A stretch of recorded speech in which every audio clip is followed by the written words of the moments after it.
Fitness and Finances with Patrick, where I do my garage thing in the morning. Today we're doing stretching, but I usually work out. But it's when you guys get to speak with me about anything fitness or finances. So welcome. We can talk about cryptocurrency. We can talk about the stock market. We can talk about investing in real estate. We can talk about cash flow. We can talk about, like today, I think I want to talk a little bit about investing into an investment fund rather than being the operator ourselves. But today I'll be doing some stretching, enjoying my coffee because I have a golf match tomorrow morning early. And I got to get a little bit stretched out. So, good morning. Excuse me. Good morning and welcome to my live. It's going to be a blast. And I encourage y'all to ask questions when you hop on here. Okay? Let's see if this thing will work here. I encourage you to ask questions. That's what this is for. It should be a live open Q&A where you can ask me anything about physicalities, working out, getting back in better shape, or finances. If you're an investor or if you're an aspiring real estate investment entrepreneur, anything like that, I encourage you to ask me questions on here because this is a live Q&A while I'm working out or while I'm stretching. Today's stretching. I'm going to have my coffee, but anything fitness or finance, that's what I'm here for. So feel free to ask me any questions that you may. I think I'm going to leave that open. I was going to shut the garage, but I don't think I'm going to shut the garage today because it's nice and cool. And I have this little space heater right over here in the garage if I need it. And, but it feels kind of nice in here this morning. So basically what we're going to be doing today is stretching. I'm not going to be doing much exercising because I don't know if you guys have ever walked 18 holes in golf, but tomorrow I walk and I have a bad knee. You know, that's what happens when you get to be 46 years old and you've done a whole boatload of sports. Sometimes you get a bad knee. So I got me one of those, and when I walk 18 holes and play a round of golf, it usually gets my knee up in a bunch, right? It usually gets swollen and has some issues. So instead of doing some heavy lifting today, I'm going to just be doing my stretching. So the cool thing is, good morning. Hi, how are you? Good morning. I'm getting a little closer so I can see it, but Jesse said good morning. What's up, Jesse? Of course, you know, or if you don't know, I talk fitness and finances because I'm heavily involved in both. I run an investment fund and a real estate school where I teach people how to do certain type of investments. So I'm heavily involved in investing, and I study a lot of finances and investments. So people could come on here and ask me anything they'd like to about fitness or finance, and we just want to have a talk. In the morning, I do my workouts here in the dungeon, which is really just like my garage gym. And sorry, I think the spelling's backwards and stuff like that, but I have to be able to see my screen to interact with you guys. So today's stretching, guys, because I've been working out all week, and I'm walking 18 holes tomorrow. And when you walk 18 holes, what a pain in the butt it is to walk, especially when you got bad knees and you're a little older.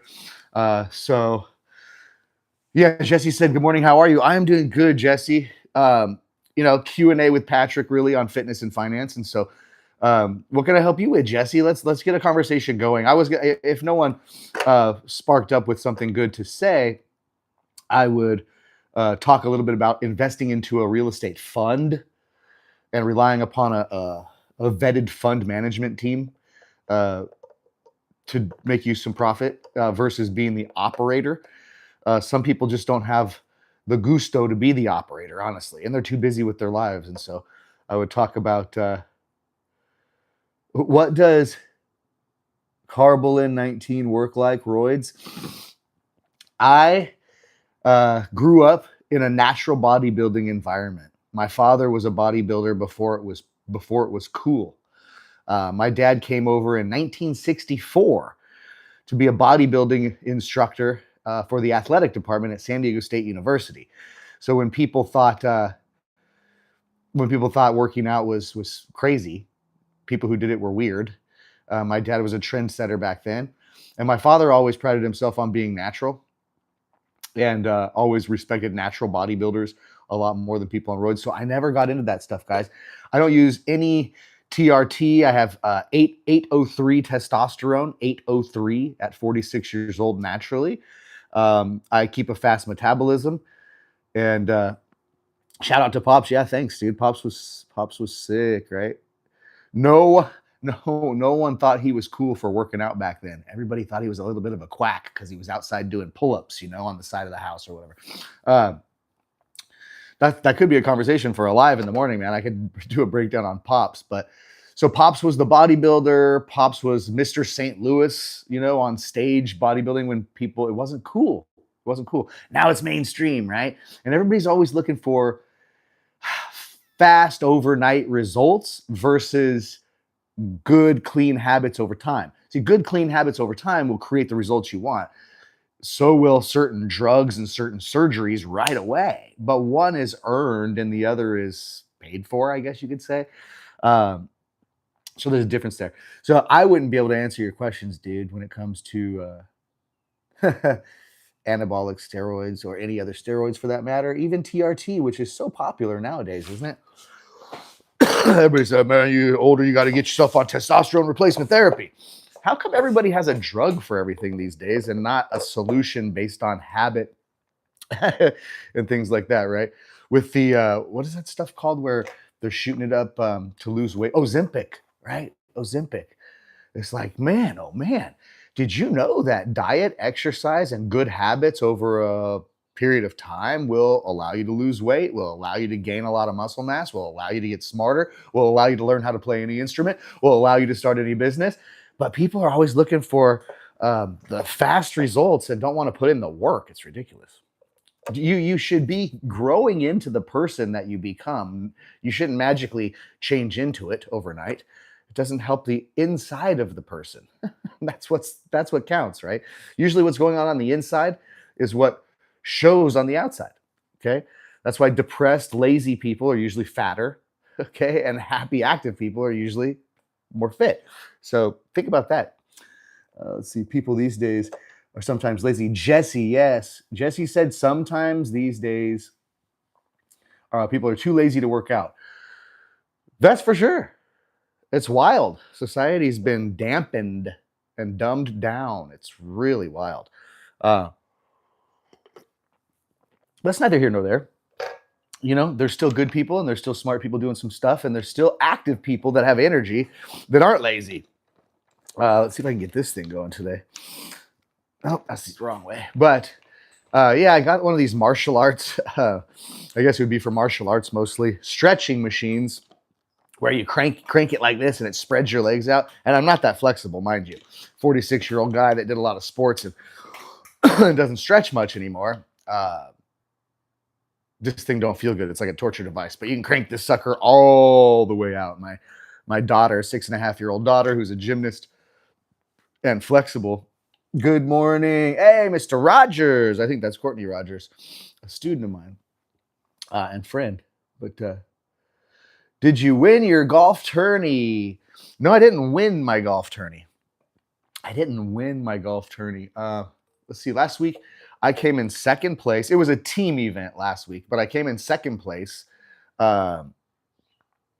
And I have another match tomorrow where the winning team wins $200 or something like that. So it's not like a big PGA tournament. These are tournaments that I play in with a group of maybe 12 guys or something like that on Saturdays. Yes, there's still people who are active, and besides, since technology around, people don't go out as much no more. Yeah, exactly, right? It's crazy. Jesse was just saying people just don't go out anymore. There's technology now that creates laziness, right? I'm going to bring this a little closer. Boy, ain't that true. Ain't that true, you guys? So we're just doing stretching today. If you're just coming on, my name is Patrick, and I'm involved in fitness and finance. Fitness just for myself. I was going down the wrong path, getting fat, overweight, alcoholic, bad habits, and it was going down the wrong path. and I weighed like 190 pounds, you know. Now I'm down to 165 and got my muscles back. So not afraid to take the shirt off at the beach anymore, not embarrassed. I look like a buff dad, right? My father-in-law says, we don't call you Puff Daddy, we call you Buff Daddy. And I'm laughing, right? But I'm not really buff and I'm not going to be a bodybuilder. I'm just trying to get in better shape. So I like to talk about anything fitness, nutrition. My father had fitness and nutrition as his career. So I learned all this growing up as well. I've been around it my whole life. So people have fitness questions, not about steroids, but natural fitness questions. I'm on here to answer those. And then, of course, finances, guys. Cash flow spelled backwards. That's how I get these hats made. No, the screen is backwards, of course, but because I have to be able to read you guys' comments. The financial part of it, guys, is that, you know, I have an investment fund, I have a school, and there are ways for people to not easily, but fairly quickly, honestly, become financially free. Because most people in the United States, amazingly enough, I'll move this a little closer. Amazingly enough, guys, most people in the United States only need about $5,000 a month. About 5,000, 4,000. Yeah, what was it, like 4,000? We were doing numbers. But based on median income in the United States, about $4,000 a month is what most people would be able to survive on as far as their existing lifestyle, paying their rent, paying this, paying that. Not out here in California, guys. And if you're in an expensive place like I am in California, no. Of course not. It's expensive. But average United States, it's like $5,000 a month or something like that. I was looking at $5,000 a month and being able to break that down to passive income. And what you'd have to do, what are the assets? What would you have to do? How long would it take to accumulate $5,000 a month in the space that I'm in, which is the paper side of real estate? And it's crazy. Most people could do it in less than 36 months. You take loans to buy the mortgage notes, or do you already have your own capital you're using? I have my own capital that I've been using. Not a lot of it, though. When I first started, I started with around $70,000 or something like that. Way back when in 2019, and I've been using my money a little bit and growing that.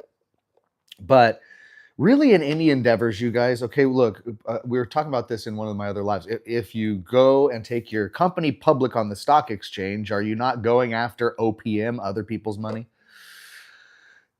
If you're a privately owned company, different. Probably still used other people's money and had partnerships to build the company from startup if it was a company of worth any salt. But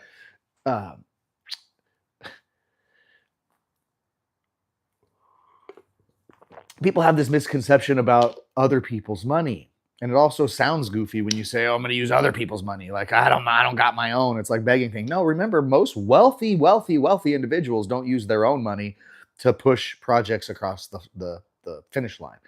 Generally, people have a certain knowledge that is specialized. Somebody's got to have connections, right? Somebody's got to have political pull sometimes, or power. So, I mean, there's a lot more than money that can provide value, right?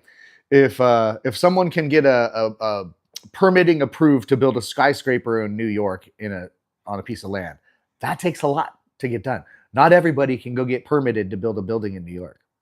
So if somebody can go build a building in New York, if somebody understands how to put together crews, hire the construction, read the blueprints, make political connections, do all sorts of different things that it takes to actually go from raw land to buildings like something like a skyscraper.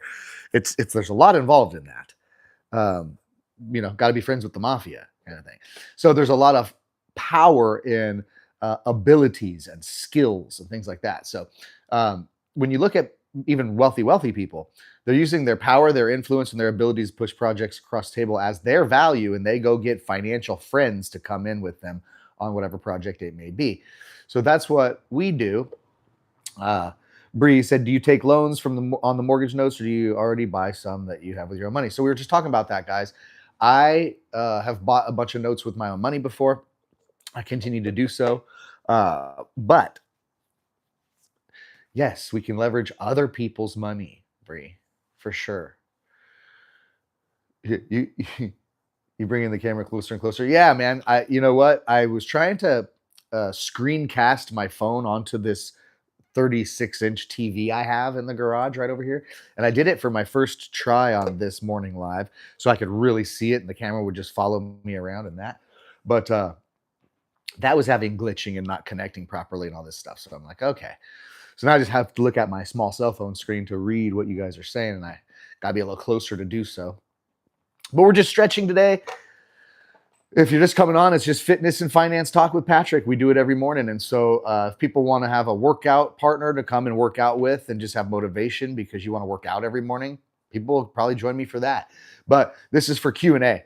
So if you have questions about fitness or finance, that's what I want to be here for. And I want to get you guys any answers you have about things. So we were having Bree that was talking to me about, am I taking a loan from other people using OPM to buy mortgage notes for my portfolio, or am I just buying notes, mortgage notes with my own money? I said, both. There's more people out there with money to invest than there are people with skills to get projects across the finish line. Understand that. There's more people with money to invest out there than there are people with skills. So therefore, if you become a person that has amazing skills, right? A house flipper, somebody who can flip houses at a high level has a lot of skills, don't you guys think? Somebody that can flip houses at a high level has a lot of skills, don't you think? Okay, so they know how to hire crews, they know how to read they know how to do comps, they know how to do tear outs, clean outs, they know how to work with inspectors, city officials, everything. They probably have trucks, they probably have tools, they probably have this, they probably have that. So they're all set up to be a professional house flipper, and then they get this skill. They have the ability to go out there and flip these houses like a champion. Well, not everybody has all that. Not everybody even wants to work to get all that as far as the skills to be a good house flipper like that. People think so until they get into it. So somebody who becomes an expert house flipper, let's say, becomes pretty valuable then to people that have money to invest, but yet don't have the time or the ability to become a professional house flipper themselves, right? So there's people out there with money that would loan a house flipper money to complete the flip, right? You can use my money, I'll use your skills, and we'll share in the profits. You make win-win situations, of course. Absolutely. In fact, I talked to a student the other day. He needed to do 32 note deals to get financial freedom, and that was with none of his own money. Because mortgage notes, you guys, create the passive cash flow without the headaches. That's the reality.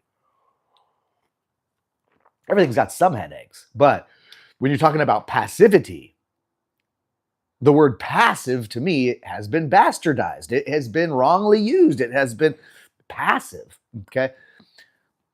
There's not much that's really actually passive, guys, when they claim it to be, okay? But when you buy someone's mortgage, well, people tend to pay their mortgage payments, so it becomes a very passive game. So remember, as a mortgage note investor, you guys, we've got what?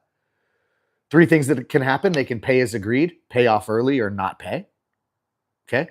And then based on numbers, we buy notes at a discount, number 1. So we're usually owed more than what we've invested. And of course, the actual physical real estate is the collateral. The house is usually worth a lot more than what you've invested. So when you become the bank and you're the lender, and when you're buying mortgage notes, remember, you're taking the place of the bank in someone's mortgage situation, right? What happens if you don't pay your mortgage? You tell me in the comments, right? What happens if you don't pay your mortgage? They take your house, right? Well, when it's flipped and you're the bank, you're the mortgage lender, then of course you have that property as your collateral.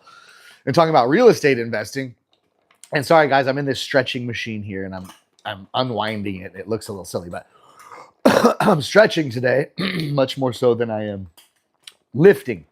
I have this golf tournament I play on Saturday mornings. Pretty much every Saturday there's a different format. And I love golfing, but I've got some sort of golf elbow going on. some sort of golf elbows going on or whatever. And I didn't want to do heavy lifting today because I want to play good tomorrow. But of course, if you're just coming on here, it's Patrick, and I talk about fitness and finance, and I answer questions about fitness and finance because that's what I'm into, and that's what I'm a professional at, and that's what I know about, and that's my lane, and that's what I stay in. But somebody asked me earlier, Jesse, about steroids, and I was like, well, I don't know about that because I don't do steroids. I don't even do testosterone replacement therapies or any of that.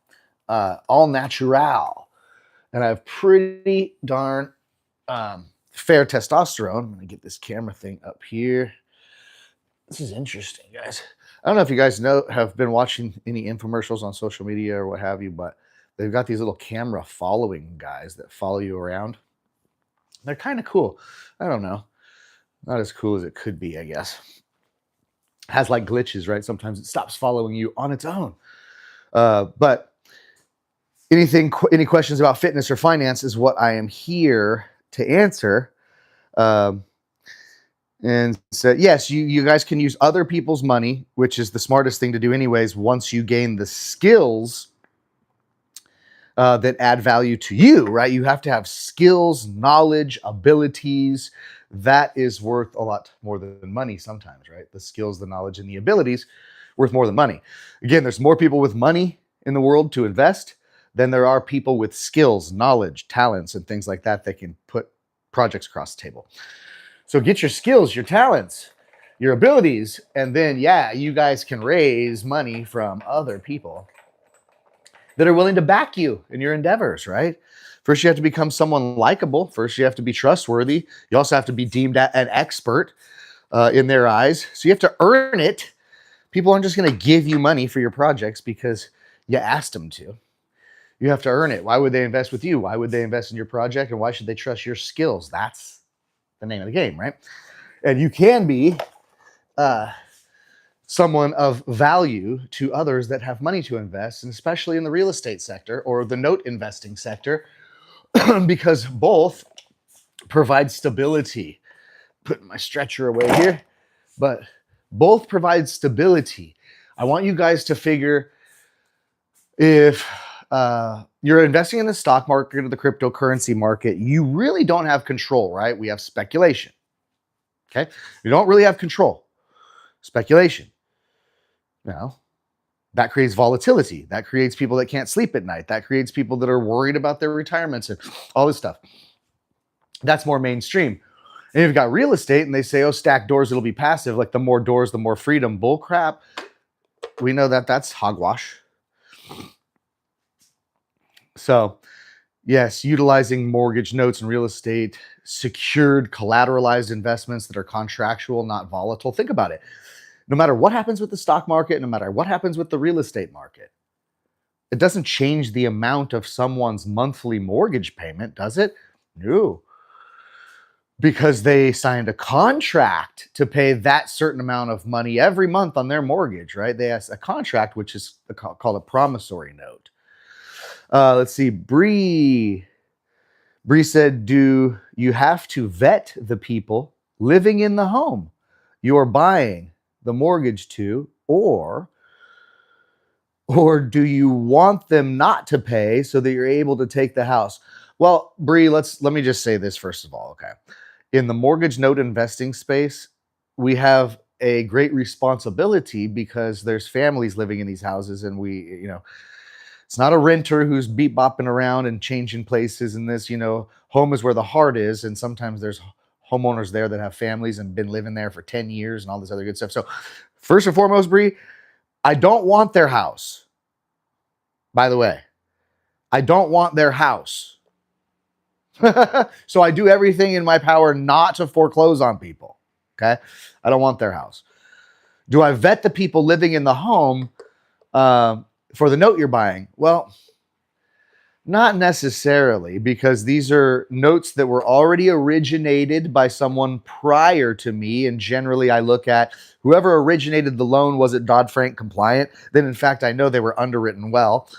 But also if I'm buying an existing note, Bree,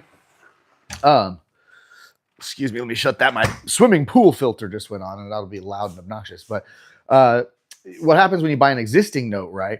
is I'm not qualifying or underwriting a borrower in order to find out if they have credit worthiness and are worthy of giving a loan to. That's not it. That's already been done, right? Because I'm buying an existing mortgage note. So one of the things we usually look at, or not usually, but every time we look at, if there is one in a performing note situation, is we look at proof of pay history, right? We look at proof of pay history. So if I'm buying a note and for the last 3 years now in a row, they've made their mortgage payment on time every month for the last 36 payments, what would you assume is going to continue happening? So therefore, it's like I wouldn't care if somebody had a 550 credit score. If I saw that they made their mortgage payment on time every month for the last 3 years, I wouldn't care about their FICO score, if that makes sense. And we can't vet a lot of things. You're not vetting a lot of things, or you can't vet some things. Like I can't do a full appraisal to see exactly how much the collateral is worth because I can't send anybody inside someone else's house, a homeowner, because we're not buying the property. Remember, we're buying the note. But yes, there's a lot of vetting that goes on in the note space. One of the things we vet is the borrower, yes, but it's kind of a different type of vetting process, of course, than if I was originating that loan. Vetting the paper, because that's what you're buying, the property, because that's your collateral, and the borrower, because, of course, you're judging whether or not that note is going to continue to perform or give you hassle. Bree said, I know it's a slightly different situation, but I have a friend who let someone move in a house he has, but he wrecked it bad. So about to give her house away, essentially, so it doesn't go negative. Still owes the bank, sell it for less. So because he still owes the bank, but he can't sell it for that much as is. Bree, what I'm hearing from Bree is that Bree, maybe you could specify. So someone has a house, a friend of yours owns a house. They let someone move in as a tenant. So your friend is acting as a landlord. The tenant moved into their house but destroyed it. And now the house is worth less than what the guy owes to the bank on it. Is that what you're saying? Is that what you're saying? Owes more. Okay. So he owes more to the bank. That's the issue because he became a landlord. Yeah, Bree, you're understanding it now, right? So again, as a landlord, you have all the liability of the property. You have all the liability of the maintenance of the property. You have all the liability of the property taxes. And you, like your friend, are paying a mortgage payment to somebody else. And you're trying to arbitrage cash flow. Right? So you would collect rent from a renter and then turn around and give most of that to who? The lender that owns the mortgage you owe the debt on, right? Unless you bought that house cash and the rent is just pure cash flow. But yeah, and there are, of course, laws against that, guys. There's laws against obviously destroying someone else's house, but neither here nor there. Maybe they ought to get in there and fix it themselves. And then use, once they fix it up, sell or finance it. Just curious how it correlated to what I do. Well, again, I buy notes. I don't buy properties. I'm the bank and I collect mortgage payments from homeowners. I don't collect rent from renters, right? So that's the difference. Yeah, so it does correlate because that's why a lot of us got into the note space, to be honest with you. But what would I do if I ended up with a messed up property? Well, there's a big difference here. There's a big difference here in being over leveraged in a property by way of investment to property value ratio, right? There's a way of being in a property over leveraged, and there's a way of protecting yourself from these kind of circumstances. And in the note space, it's in the purchase, guys. In the note space, it's in the purchase is where you're looking at making your money. What I mean by that, Bree, is listen, if the house that someone's living in that's acting as our collateral If the house is worth 200,000, the person living there owes 100 grand, and I buy that note for 80,000. Look at that investment to value ratio. That's the difference. I'm in it for 80,000. If I take that property back that's supposed to be worth 200 grand, well, whoa, they would have to have really destroyed it, burn it down for it to be, for me to be upside down. So what I would do if I ended up with a messed up property is I'd probably sell it to a house flipper. There would still be margin in there, right? If I invested 80 grand in the note and I could sell the house for 120, 130,000, I'm good. And if somebody then could go in there and fix it for 10K and then put it on the market for 215, the house flipper would win. But, you know, in our space, it's about the movement of money, keeping money going. Yeah, Bree, that's right. We're in the note space. We are, you know, buying in differently. And sometimes when we have to back our way, and I say, you know, get real estate through the back door is what we really do, right? That's what a lender would do. A lender just has a loan and is collecting cash flow, and all the while is sitting there saying, just keep on paying me. This is great. If you pay the lender off early, if you like pay your mortgage off early, it's okay. That's fine. No downside. It just gets me my money back quicker, and I have to redeploy it, you know, into a new deal. And if they don't pay, the bank said, well, we got your house as collateral, so don't pay us. We'll take your house. That's cool. Okay. So it's like the banks made these rules pretty one-sided, not one-sided for us as the borrowers out here, one-sided for them as the lenders. The banks made rules that benefit them. When you buy a mortgage note, you're playing the bank's rule. You're under the bank's rules. You become the bank. So you don't care if they pay you as agreed. That's fantastic. I'll collect passive cash flow monthly off of a piece of real estate with no headaches, totally passively, and fund my lifestyle for the next 20 years. Perfect. If they pay off early, well, in the secondary mortgage market, since we're not originating these notes, it literally ups our yield if they pay their mortgage off because we've bought into the debt at a discount. Remember, in that scenario, if the house is worth 200 grand, they owe 100 grand, and I buy that 100 grand worth of debt for 80 grand. So understand that I could be collecting cash flow for a while. All of a sudden, those people could pay their mortgage off, and I'm going to collect that discount. It's wild, right? That's why we love it so much. I'm glad we're getting on a note conversation today. I was going to have this conversation lead down talking about investing into a fund, but we'll leave that for a different day, maybe Monday.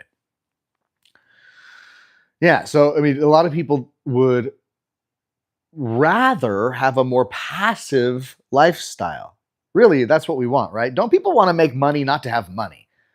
People don't want to make money to have money. You ever heard somebody say, I can't wait to make a few $1,000,000 so I can just have that cash stacked up in my living room where I can just sit on it or look at it?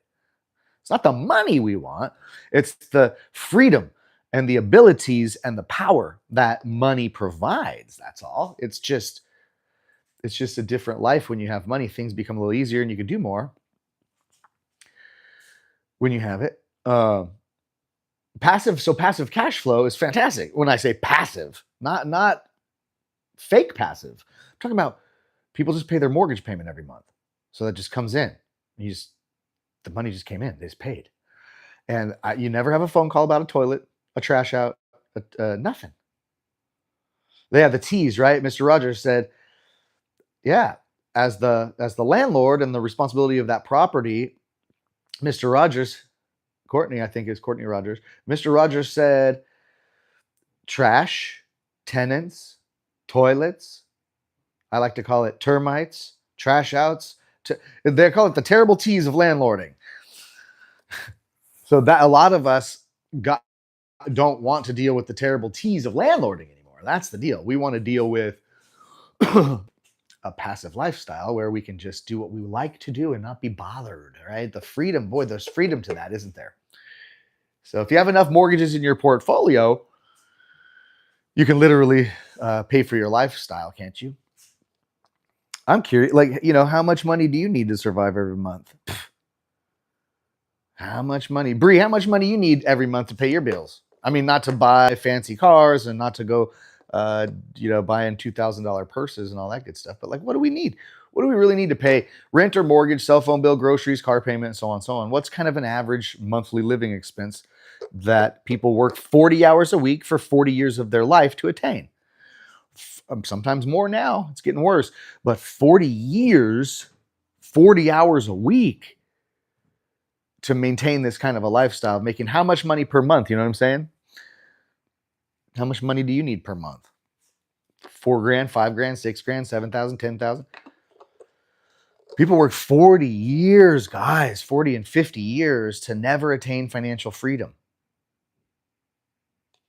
and be stressed out the whole time doing it while getting taxed to death. It's like, let's figure out a way to earn wealth, get ourselves financially free, break out of the matrix, pay less taxes.